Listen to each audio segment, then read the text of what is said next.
The Seattle Kraken have almost expired all of their firsts in their inaugural season, including, of course, the highly anticipated opening game at Climate Pledge Arena. The Kraken has officially been released. But as we can tell from the 4-2 loss to the Vancouver Canucks at home, it is now time to unleash the Kraken. We're going to talk about all that and more on this episode of Locked on Kraken.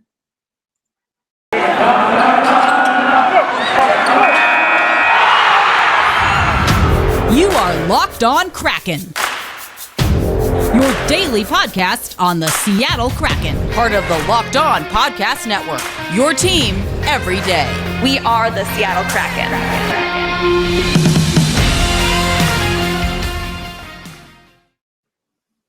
Hello, Seattle hockey fans, and I hope you are still excited about the official home opener for the Seattle Kraken at Climate Pledge Arena.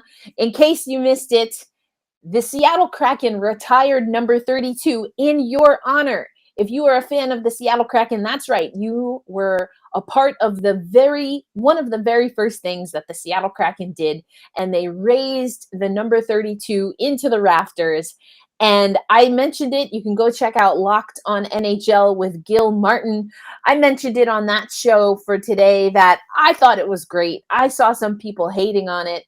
There are a lot worse things that you can do to honor a fan base, and to do so on opening night.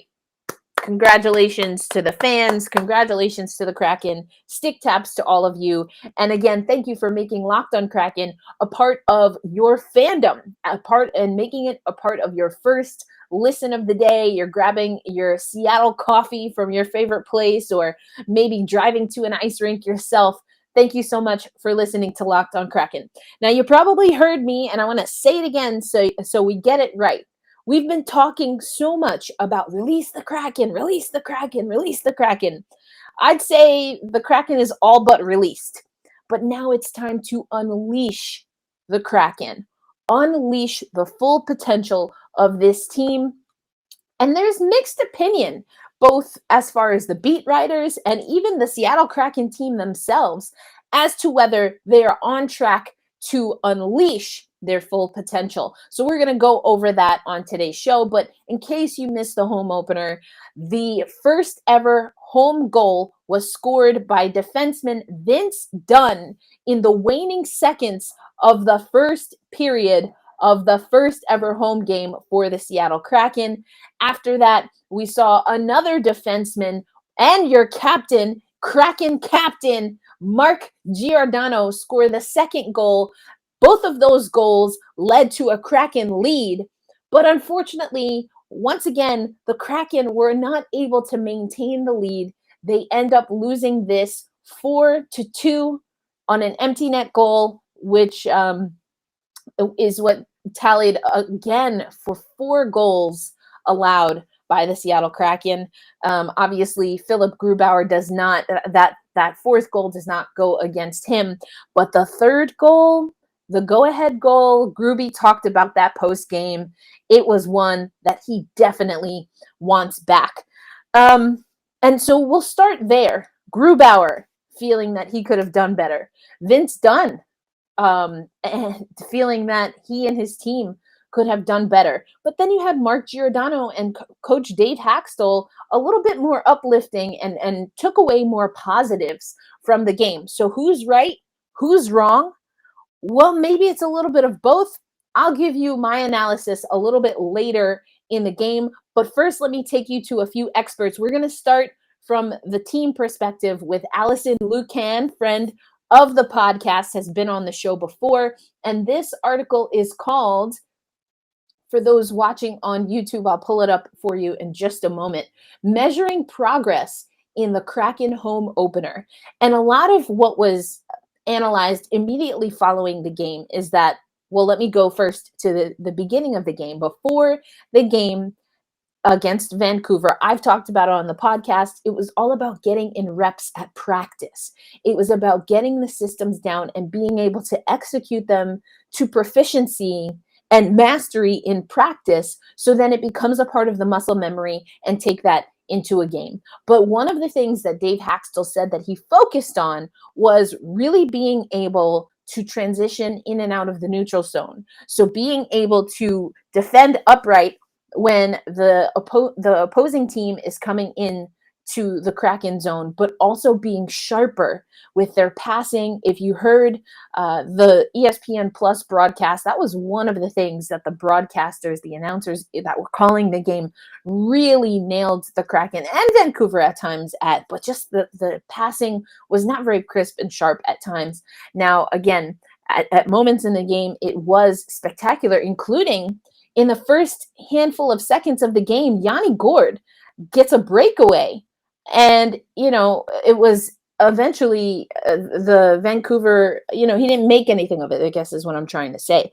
But immediately, right away, we saw that the Seattle Kraken able to get some shots on goal. So, Allison writes, the Kraken didn't take home the win, but they did demonstrate the ability to quickly address what needed attention. And so here are some of the takeaways that Allison had. And this is, again, something that Dave Haxtell said was the best 60 minutes the Seattle Kraken have ever played. Before we continue, I'd love to know, if you're watching, go ahead and type in the comment box on YouTube. Do you think this is the best 60 minutes we've seen from the Seattle Kraken? I'll wait. Yeah, go ahead. Yeah, right now. Go ahead and do it right now. Go for it. And if you're listening to the audio podcast, let me know on social media at Locked On Kraken. Make sure you're following us over there. Let me know. Do you think this is the best 60 minutes that we've seen from this Seattle Kraken team? Did you do it? Okay, great. Thanks so much. Looking forward to the responses. Yes, it will be me responding. All right, so here's what Allison had to say, again, going off of Dave Haxtell and him believing that this is the best 60 minutes that we've seen from this team. Owning dangerous areas of the ice. According to naturalstattrick.com, in this game, the Seattle Kraken came close to tying Vancouver's overall shot quality in the first period in particular. I told you about Yanni Gourde. There were a few breakaway chances here that the Seattle Kraken had, unable to capitalize on them. But in the 5-on-5 play, Seattle had higher danger shot attempts while limiting Vancouver to only 3. What I want to add here is that on the broadcast, they talked a lot about the Seattle Kraken only getting about 24 shots on net, on frame, in an entire game. I want to say by the end of the second period, they were already at that number. So there was definitely an emphasis, and we heard this at the morning skate and pregame, and then again postgame, that was definitely something that the Seattle Kraken wanted to work on. Eventually, if you're taking more high danger shots, more high quality shots, eventually the law of averages, you'll start making those shots. So right now, a lot of people thinking that that's a good thing. Then Allison goes on to say that the team maintained a consistent rate of offense. In the final 20 minutes in 5-on-5 play, the Kraken created 53.43% of all unblocked shot attempts and 52.6% of all shot quality. So again, we're seeing that the Seattle Kraken able to get a look on frame, able to get the puck toward net, but ultimately they only got 2 goals, both of those coming from their defenders. Allison goes on to say that in the first 5 games on the road, of course, the Seattle Kraken were giving up chances off the rush and also allowing odd man situations for the goaltender to attend. I think it was Friday's show, right? Was it Friday's show, folks?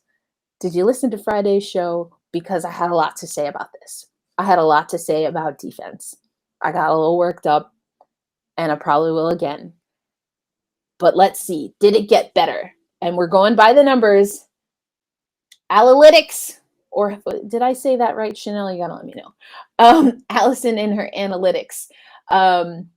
In Saturday's game, through 2 periods, the Seattle had allowed just 1 scoring chance off the rush and no odd man rushes, according to Sport Logic. That's better. That's definitely better. And so the third period saw only 1 chance off the rush. It was also an odd man situation. That was the play that unfortunately resulted in the deciding. Okay, so I just talked about that. Grubauer, or excuse me, it was the tying goal that Gruby wanted back. Anyway, and so ultimately, Demko. I talked about Demko, broke down his game. You also heard on the broadcast that could this be someone that we see for USA Hockey? If we do, personally, after watching this game against the Kraken, although, this is a Seattle Kraken podcast, but if we get to see Demko for the United States, I'd be okay with that. Thatcher Demko looked good. According to evolvinghockey.com, of the 10 best chances generated in the game, 7 of them came off of Seattle player's stick, but Demko turned them all away. So again, if you're watching on YouTube, let me show you this article. I broke it down for you, but I'd like you to take a look at this again. This is entitled, I'll scroll up for you, Measuring Progress in Kraken Home Opener. Didn't take home the win, but they did demonstrate the ability to quickly address what needed attention in underlying play. Alison Lukan, you are a legend. Thank you so much. Can't wait to have you back on the podcast. Yep, I'm putting that out there. But Alison Lukan, not the only person that had some thoughts about this game. And coming up next on Locked On Kraken, I want to take you over to the Seattle Times. Another friend of the podcast, Marissa and Jemmy, had some thoughts. Ryan S. Clark, had some thoughts. And I want to tease another article that I hope we can get into, not this week, because for those who may remember, and if you kind of see my background, I will be moving. I'll be on the road for most of this week. So, but I'll talk a little bit more about what you can expect this week later on the show. But for right now, I want to tell you about DirecTV Stream. I've mentioned it before. I'm getting ready to move, and I had to decide whether I wanted to do a brand new cable subscription or if there was some combination of streaming, making sure, of course, I prioritized getting ESPN Plus and all of this other stuff. Like, what the heck was I going to do with what I already had? And DirecTV Stream is great because anything that I would need on network television, I can figure out with DirecTV Stream. So it's no annual contract, the last device that you'll ever need, all of your movies, all of your shows, and of course, all of your sports in one place. So make sure that you just get rid of the clutter, you unleash your clutter, and you get your TV together with DirecTV Stream. All right. As promised, I've already alluded to as promised, I want to go back now to the game. But before we get into some of the other writers and beat writers that broke down this game, and again, I think everyone, including the players, and we'll get to that in a little bit, had a difference of opinion about this game, and I'll leave you with my final thoughts. But before we do that, I want to go to the broadcast. I've mentioned it a few times. I thought listening to ESPN Plus was fantastic. What I love about ESPN Plus, they're not sponsored. They don't sponsor me or the pod as far as I know. But what I like is that you can go back and watch the games. I definitely had to go back and watch this game. Part of the reason I didn't go is because, again, I have, some stuff I need to take care of here. And I was a little bit, I was able to tap into a lot of what was happening, but I wasn't able to really sit down and watch this game. But I rewatched the game, loved the broadcast. I really thought what was cool, one of my favorite moments was that Sue Bird was in the house. For those who may not know, Sue Bird plays for the Seattle Storm. She is a 4-time WNBA champion, and her banners are actually raised in Climate Pledge Arena, so she got to check those out. Decked out in Kraken gear, but I loved what the Seattle Kraken did because Sue Bird has contemplated, for the first time, she said, seriously contemplated retirement after this season. The Seattle Storm were ousted in the second round of the WNBA playoffs, losing to who would essentially be the runner-up this season in the Phoenix Mercury. But Sue is not sure. She's not sure if she's coming back.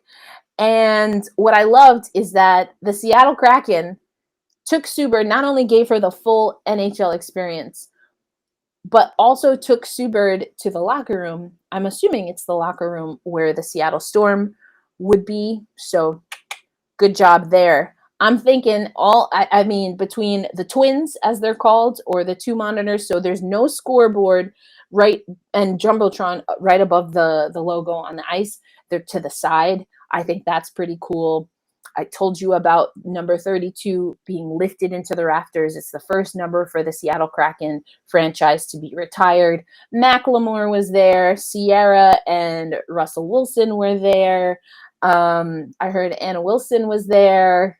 And of course, all of you who had a ticket, congratulations to you. I know I tweeted from @LockedOnKraken. Show us your view. We had views ranging from quite literally around the world. So that was really exciting to see. But I thought the broadcast did a great job. And Sue Bird's on she had an interview with Emily Kaplan. And at one point, Emily Kaplan, Sue Bird must have seen Emily's monitor because she's between the glasses, or between the benches. And you hear that Emily tells the story of Sue Bird saying, "Oh, is that Linda Cohn? I love Linda Cohn." So like Sue Bird fangirling over Linda Cohn. And then you have Tim Lywicki from the ownership group gave this quote. I saw this tweet by Aaron Levine. "The thrill of my week was Sue Bird. In awe of Sue Bird. It's one of the few times I've been struck because of her greatness and what a class act she is." That's Tim Lywicki on Sue Bird. And so this is over at Fox 13 Seattle. So I thought that was pretty cool. So the celebrities fanning over each other, enjoying the atmosphere. So that was pretty cool. Even though I couldn't be there, I think for a pretty good reason. I just love all of the love that was being spread around. I do want to tease very quickly because I, again, was watching the game. But it was teased, I'm sure you saw this, it was teased that there is going to be a very intentional selection of the goal horn and the goal song.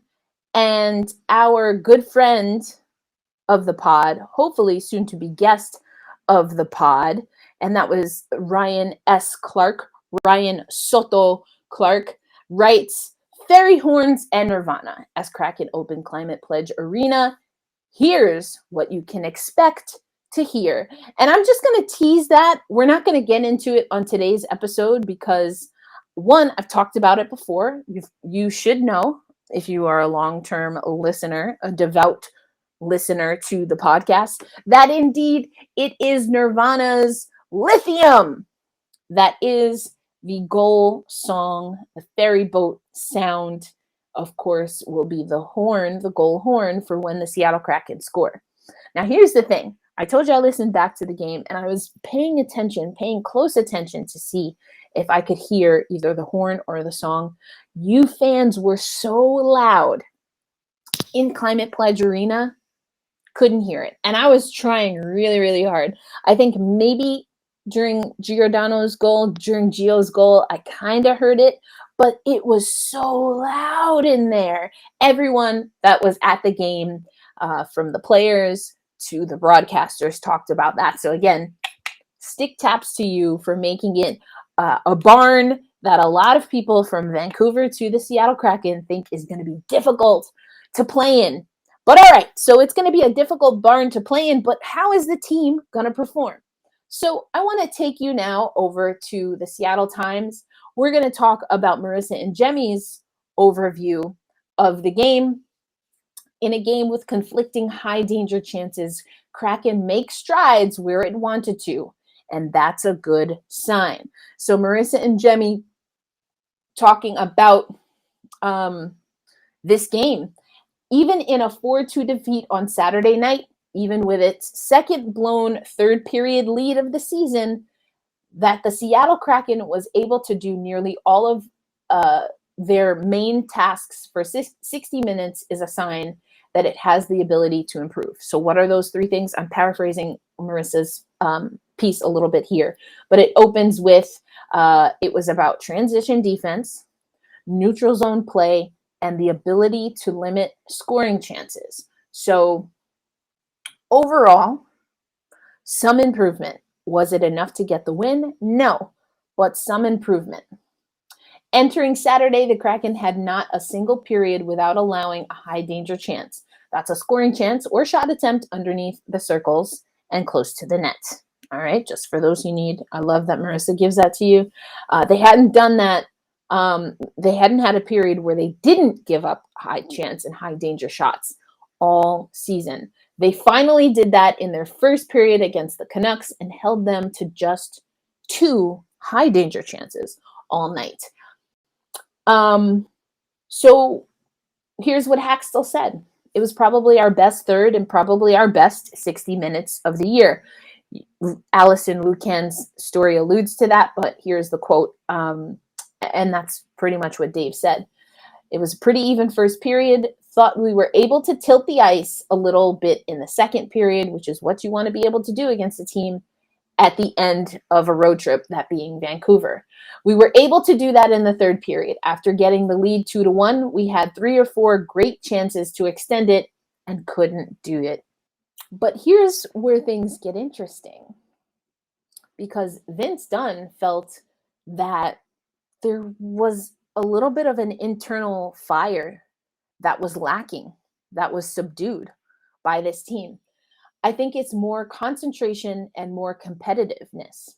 We have good waves and then we let off a bit and we give other teams a little bit of the momentum.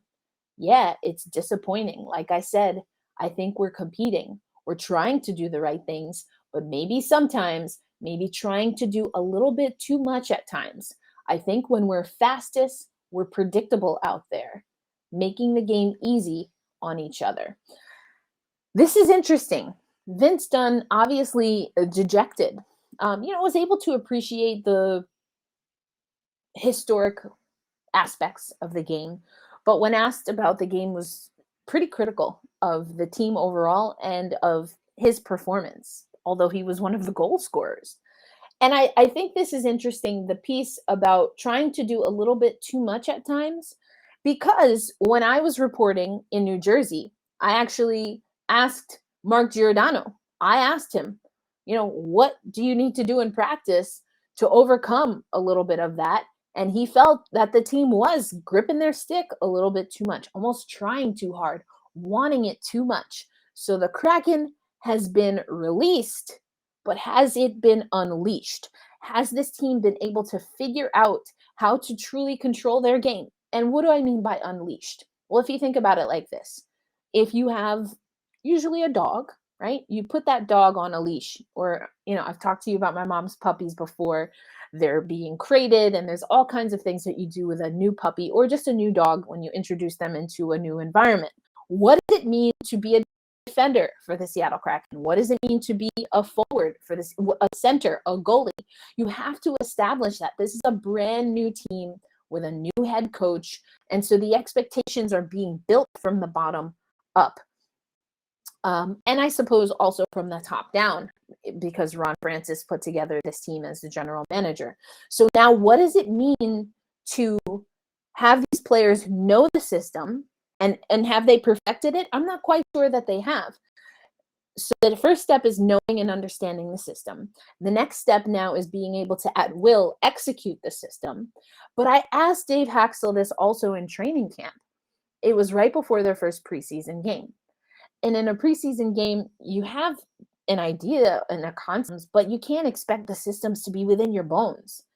And I asked, so what are you expecting? Do you want to see them perfect the system, or do you want to see them play their game? And at the time, he said, yeah, of course I want to see them really go for the systems, but they're hockey players. They got to play their way.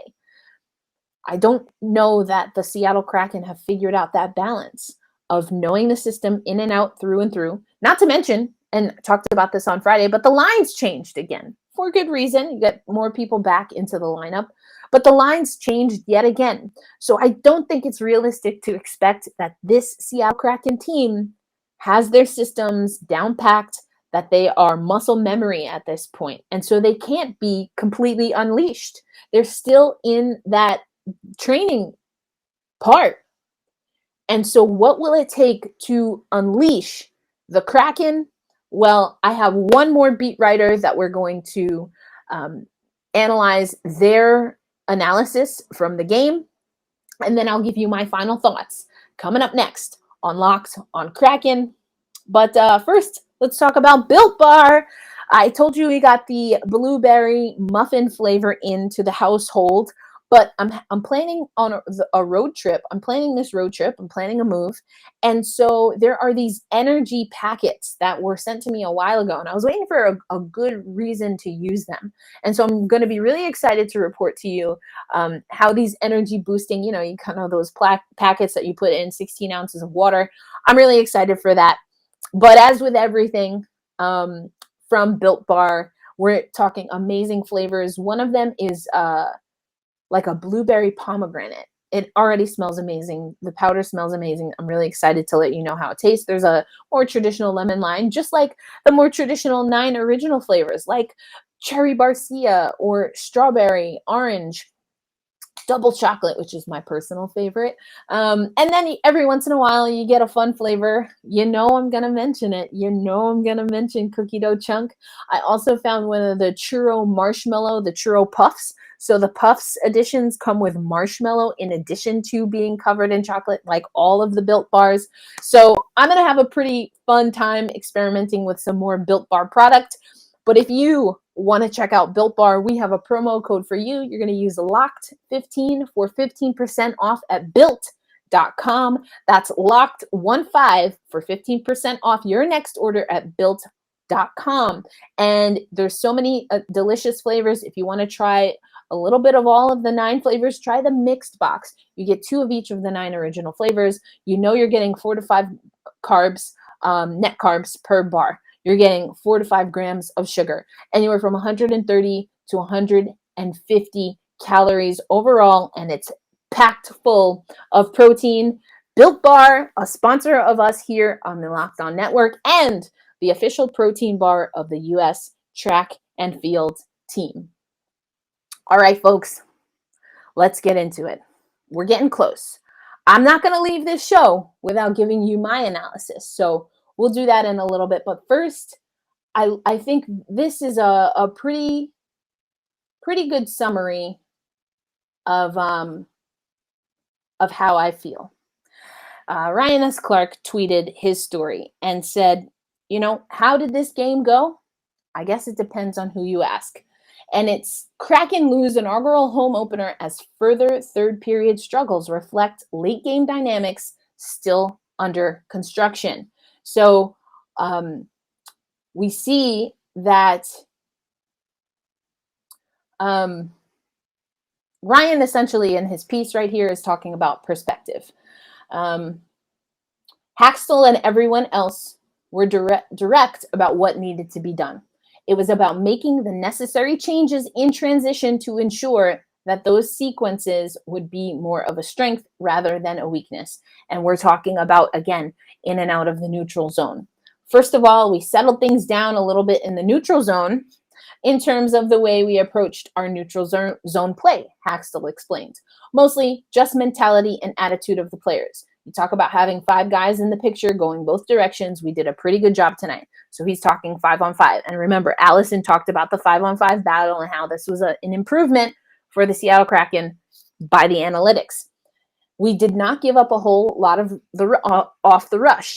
Also, something we talked about in the first block with analytics. The last goal, the game-winning goal, was off a rush. But like I said, that was a bounce. Nothing really more than that. And then Ryan S. Clark writes, again, perspective. But Dunn, again, saying that there's more that needs to be done. Nothing is going to be perfect. It's a fast game. So when things go wrong, there has to be someone out there to protect your teammates. I've talked about how Dunn is one of those people that does it and mixes it up. I think we are trying to do a lot of the right things. It's going to come together. We have to work for our bounces. And once we do that, the rest will take care of itself. So finding that equilibrium, playing the odds of doing the right thing, and eventually things will fall into place for this team. So for me, did I think this was the best 60 minutes for the Kraken? It's hard to say. When I heard that, my immediate reaction was no. Looking at some of the data and some of the reporting, I can understand why after seeing the analytics that there's a data case to be made.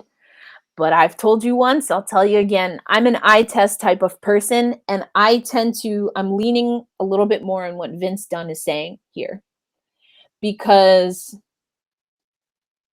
and maybe I'm just a little bit more of a hard ass, but the neutral zone, cleaning up the neutral zone and limiting chances in high danger areas whilst also improving high danger chances for the Kraken, those things should have been better. You know why? Because they had time to practice them. And so what that tells me is that Giordano and a lot of the other people, Dave Haxtell, when they said they needed more practice, they were telling the truth. Now, they didn't have many more practices, and they only hit the ice in one full practice before opening up at Climate Pledge Arena. But eye test tells me that, yes, the positives are they practiced and they got better at things that they needed to improve. But I'm with Vince Dunn that some of the things that happened in that game should have been things that the team could have controlled whether they had practice or not. So it's an interesting time. I've told you I'm not going to give a full assessment of the Seattle Kraken until we get through this first month at least. But we're almost there. And to unleash the Kraken and to reach some of our next firsts, first home win, first winning streak, and eventually and ultimately what I said, again, in my bold prediction needs to happen, their first playoff appearance, they need to hunker down. They need to get better. They need to be more focused. I will say that. And so I'm agreeing with Dunn. It's not that I disagree with Gio or Dave Haxtell, but my mind immediately went to what Vince Dunn said, that they've got to be better. Gruby said it too. He knows one of those goals he let up was soft. Is it going to happen? Sure, of course it happens. But the spotlight is on the Seattle Kraken right now, for better or worse, baby. For better or worse. We certainly take the for better, right? Everyone's release the Kraken. Everyone's got Seattle Kraken circled on their calendars, and the sales for merch are going up. And all of that is great. But that is not what makes a championship team.